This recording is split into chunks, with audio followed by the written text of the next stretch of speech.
राधे राधे मेरी YouTube family. अनीताज kitchen में आपका स्वागत है। सो फ्रेंड्स, आज मैं आपके साथ एक बहुत ही डेलीशियस सी रेसिपी शेयर कर रही हूँ। इसे ज़रूर देखिएगा। एकदम नई रेसिपी है और केवल ये 3 चीज़ों से बनने वाली है। बहुत आसान सी है और आप इसे पहली बार में ही परफेक्ट बना सकते हैं। डेजर्ट के रूप में सर्व कर सकते हैं और व्रत में भी इसे खा सकते हैं। सो प्लीज़ इसे ज़रूर ट्राई करें। तो चलिए शुरू करते हैं। इसे बनाने के लिए हमने लिए शकरकंद, जो इन दिनों खूब आती है, लेकिन इसके लिए थोड़ी मोटी मोटी शकरकंद लें। जिस तरह से ये हैं, अगर इनसे भी मोटी आपको मिल जाए तो वो भी आप ले सकते हैं। बहुत ज़्यादा पतली ना लें, क्योंकि इन्हें हमें कच्चा ही छीलना है। तो छीलने में थोड़ी आसानी रहती है जब शकरकंद मोटी होती हैं।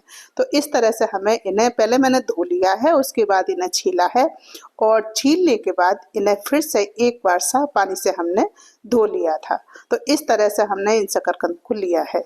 अब हमें क्या करना है, इन्हें खूब साफ पानी से हमें धोया है। धोने के बाद अब हमें इन्हें करना है कद्दूकस। तो हमने एक कद्दूकस लिया है और इसे हम सीधे पानी में ही कद्दूकस करेंगे। जिस तरह से हम आलू के लच्छे बनाते हैं, उसी तरह से हमें शकरकंद के लच्छे बनाने हैं। तो इसे जो कद्दूकस मैंने लिया है, उससे हमें सीधे पानी में ही इसे घिसना है।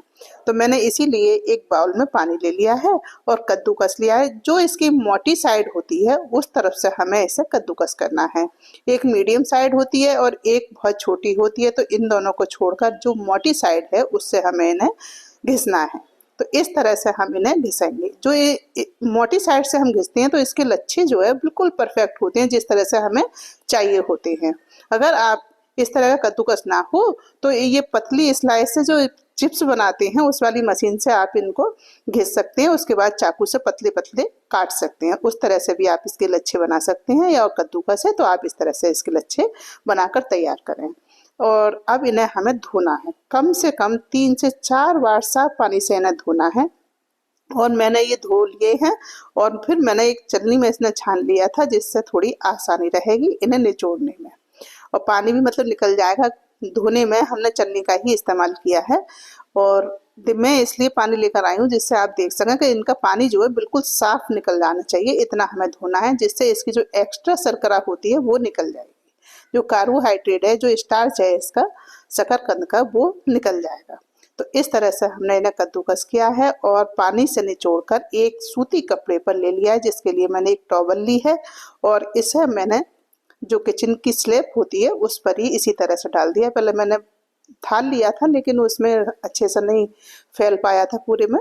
तो मैंने इसे स्लैब पर ही इस तरह से बिछाकर टॉवल को डाल दिया है। बहुत ज़्यादा हमें नहीं सुखाना है, बस 2 4 5 मिनट के लिए, जब तक हम आगे की तैयारी करेंगे तब तक इस तरह से मैंने इसे डाल दिया है, जिससे इसका एक्स्ट्रा पानी निकल जाएगा। अब उधर मैंने गैस पर रखी है एक कढ़ाई और इसमें डाला है रिफाइंड ऑयल। आप चाहें तो इसे देसी घी में भी तैयार कर सकते हैं। तो मतलब रिफाइंड इतना डाला है मैंने, जिससे इसके लच्छे फ्राई हो जाए अच्छे से। और बहुत तेज तेल में हमें ऐसा डालना है। जब तेल का टेम्परेचर बहुत अच्छे से हाई हो गया था, जब धुएं से निकलने लगते हैं, उस समय हमें इसमें डालना है। तो देखिए, मैंने एक लच्छा डालकर देखा और एकदम तैर कर ऊपर आ गया। तो समझ लीजिए तेल बिल्कुल परफेक्ट गर्म हो गया है। फ्लेम को हमें बिल्कुल टोटली हाई रखना है, शुरू से लेकर एंड तक। हमें बिल्कुल भी लो नहीं करनी है, हाई फ्लेम पर ही इसे तलना है। और तेल अच्छी तरह से जब गर्म हो जाएगा, आप देख रहे होंगे इसमें से धुएं से निकल रहे हैं, तो इसी तरह से हमें इन्हें तलना है। तो ये बहुत अच्छे से तल जाते हैं और घी भी नहीं पीते हैं। और थोड़ी देर में आप देखेंगे सारे लच्छे तेल के ऊपर तैरने लगे हैं। और 1 या 2 मिनट हम इन्हें तलेंगे, बहुत बढ़िया से तल जाएंगे। इसकी एक खासियत और भी है, आप इसके लच्छे बनाकर इसी तरह से इसमें नमक या नमकीन बना सकते हैं, जिसे आप बाहर भी लेकर जा सकते हैं या घर पर भी इसे तैयार कर सकते हैं, जिसे आप व्रत में खा सकते हैं। तो इस तरह से हम ये सारे लच्छे तैयार करते जाएंगे। जब गोल्डन ब्राउन हो गए थे और मतलब क्रिस्पी से हो गए थे, तब तक हमने इन्हें तला है। और बहुत ज़्यादा लाल हमें नहीं करने हैं, बस गोल्डन कलर इनका आ जाए तभी हमें इन्हें निकाल लेना। तो ये परफेक्ट तैयार है हमारे। हमने ये देख लिए, ये इस तरह का कलर हमें करना है। एक बार के लच्छे मैंने निकाल लिए हैं और एक प्लेट पर जो नैपकिन होते हैं वो मैंने डाल ली है, जिससे इनका जो एक्स्ट्रा रिफाइंड है या एक्स्ट्रा घी हो, वो सारा ये पेपर सोख लें, पेपर पर आ जाए। तो इनमें से जितना भी तेल है वो एक्स्ट्रा निकल जाएगा। तो इस तरह से मैंने इन लच्छों को तैयार किया है। देखिए इस तरह से ही मैंने सारे लच्छे तैयार कर कर रख लिए थे और एक ट्रे तैयार की है जिस पर मैंने लगाया है देसी घी। इससे ग्रीसिंग कर लेते हैं जिससे हमें बाद में देर ना लगे और जल्दी से इसकी प्रोसेसिंग हो जाए। तो इस तरह से हमने इस पे ग्रीसिंग कर कर रख दी है। इसमें हमें इसे जमाना है। अभी हमने लच्छे बनाकर तैयार कर लिए हैं और जब थोड़े से वो ठंडे हो जाएं तब हम करेंगे आगे की प्रोसेस, जिसके लिए एक कढ़ाई गैस पर रखिए और इसमें डालेंगे थोड़ा सा पानी, लगभग आधा कप, और इसकी बनानी है हमें चाशनी। तो इसमें मैंने ली है लगभग 200 ग्राम चीनी। ये बड़ा वाला कप है जिसमें 250 ग्राम चीनी आती है, उसमें मैंने थोड़ा सा खाली रखा है, इसका मतलब ये 200 ग्राम जितनी चीनी ली है। और शकरकंद जो थी वो थी आधा किलो शकरकंद का ही हमने पूरे का लच्छा बनाया है और इसमें केवल मैं 200 ग्राम चीनी का इस्तेमाल कर रही हूँ। अगर आपको बहुत ज़्यादा मीठी खानी, वैसे ये बिल्कुल परफेक्ट है, तो आप थोड़ी बहुत चीनी और डाल सकते हैं, वरना इतनी ही काफ़ी है। और पानी भी हमें बहुत ज़्यादा नहीं डालना है क्योंकि चाशनी थोड़ी सी हमें गाढ़ी बनानी है। और देखिए इसमें इस तरह से जो तार है वो खिंचने लगे।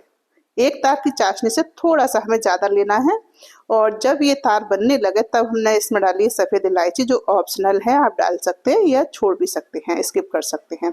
और इसे हमने गैस को इसी समय बिल्कुल बंद कर दिया है और जो लच्छे हैं वो हमने इसमें डाल दी हैं और इन्हें अच्छी तरह से हमें मिलाना है। जो चाशनी है वो पूरी तरह से इन पर चढ़ जाए। और देखिए एक चीज़ का विशेष ध्यान रखें, बहुत ज़्यादा गाढ़ी चाशनी आपको नहीं बनानी है, कहीं ये मतलब इस तरह से मिलाते मिलाते ही बिखरने ना लगे। तो इसलिए बस इतनी चाशनी बनानी है जिससे ये अच्छे से डिप हो जाए और थोड़ी देर तक जमे नहीं। और इसमें मैंने डाल दी है सफ़ेद भुने हुए तिल, 1-1.5 चम्मच इतनी। और बस हमें एक तार से थोड़ी सी ज़्यादा चाशनी लेनी है। और देखिए इस समय ये बिल्कुल भी नहीं जम रही है, अगर हम ठंडा कर लेंगे तो जमने लगेगी। तो हमें तुरंत ही ये मिलानी है, मिला कर तुरंत ही इसमें ट्रे में ट्रांसफ़र कर देनी है। अगर हमने ट्रांसफ़र नहीं करी तो ये इसके इसी तरह से लच्छे से बने रह जाएंगे, मतलब बिखरे हुए। आप चाहें तो इस तरह से ही बनाकर तैयार कर सकते हैं, क्योंकि खाने में तो टेस्ट इसका बहुत बढ़िया है ही, ये बहुत ज़्यादा टेस्टी है। तो इस तरह से मैंने ये ट्रे में लगाकर एकदम से इन्हें करछी से ही अच्छे से सेट कर दिया है जिससे ये एकदम से ना जमे। और कम से कम इसे हम 15-20 मिनट तक इसी तरह से रखेंगे जब तक ये ठंडे ना हो जाए। तो थोड़े से तिल मैंने इसके ऊपर से भी इसके ऊपर डाल दिए जिससे थोड़ी देखने में अच्छे लगेंगे और स्पैचुला से थोड़ी सी दबा दी है जिससे चिपक जाए। तो देखिए इस तरह से मैंने इस कतली को बनाया है। ये लाजवाब एकदम नई तरह की डिश है। शकरकंद की बहुत सारी रेसिपी आपने देखी होंगी, लेकिन एक बार इसे भी ट्राई करें, आपको ये बहुत ज़्यादा पसंद आएगी और बहुत बढ़िया बनेगी। और जब ये हल्की सी जम जाए तभी हमें इसे कट कर देना है। तो एक चाकू लिया है और इससे बड़ी आसानी के साथ हमें इसे काटना है, क्योंकि इसमें लच्छे हैं और थोड़े जम जाएंगे तो थोड़ा मुश्किल हो जाएगी इन्हें काटना। तो इसलिए थोड़ी सी जब ये जमे तभी इसको काट लेना है जिससे ये आसानी से कट जाए इस तरह से। तो मैंने ऐसे तभी अभी थोड़ी गर्म है तभी मैंने इसमें कट के निशान लगा दिए थे इस तरह से। और जब थोड़ी जम जाती है तो ये बिखरने भी लगती है कटते पर, तो इसलिए थोड़ी कम जमे तभी ये गरम गरम में ही हमें इसको काट लेना है। तो इस तरह से मैंने इसे काटा है और अब हमें छोड़ देना है लगभग 10-15 मिनट तक, जब तक ये पूरी तरह सेट ना हो जाए या बिल्कुल ठंडी ना हो जाए। जब ठंडी हो जाएगी तो ये अच्छी तरह से सेट हो जाएगी। तो देखिए मैंने इसे 15-20 मिनट बाद देखा है तो ये ठंडी हो चुकी है, हल्की सी गर्म है, बहुत हल्का, जैसे कहते हैं ना थोड़ा सा गुनगुना टाइप जैसा होता है, बहुत हल्का सा गर्म। तो इसी टाइम मैंने इसे छुटा दिया क्योंकि ये बहुत अच्छे से सेट हो चुकी थी। तो मैंने ये वाली करछी ली है जिससे छुटाने में हमें परेशानी ना हो, मतलब इसे हटाने में। इससे थोड़ी कट भी लग जाएंगे और ये आसानी से छुट भी आएगी। तो इस तरह से हमें इसे छुटाना है। थोड़ी सी दिक्कत हो सकती है क्योंकि देशी घी है, सर्दियों के समय जम जाती है। अगर आपको लगे कि छुटने में दिक्कत हो रही है तो आप हल्का सा ऐसे गर्म भी कर सकती हैं, तो अभी ये आसानी से छुट जाएगी। तो इस तरह से मैंने ये कतली बनाई है जो खाने में बहुत बढ़िया है। व्रत की भी रेसिपी है, बिना व्रत की भी है, कभी किसी भी ओकेजन पे भी आप इसे बना सकते हैं या वैसे ही आप घर में बनाना चाहें तब भी बना सकते हैं। एक नई तरह की डिश है, आप इसे ज़रूर ट्राई करें, आपको ये बहुत पसंद आएगी। बनाएं, खाएं, एंजॉय करें। और वीडियो अगर पसंद आई हो तो इसे लाइक, शेयर और सब्सक्राइब करना बिल्कुल ना भूलें। अगली बार फिर मिलते हैं एक नई वीडियो में नई रेसिपी के साथ। तब तक के लिए जय श्री राधे।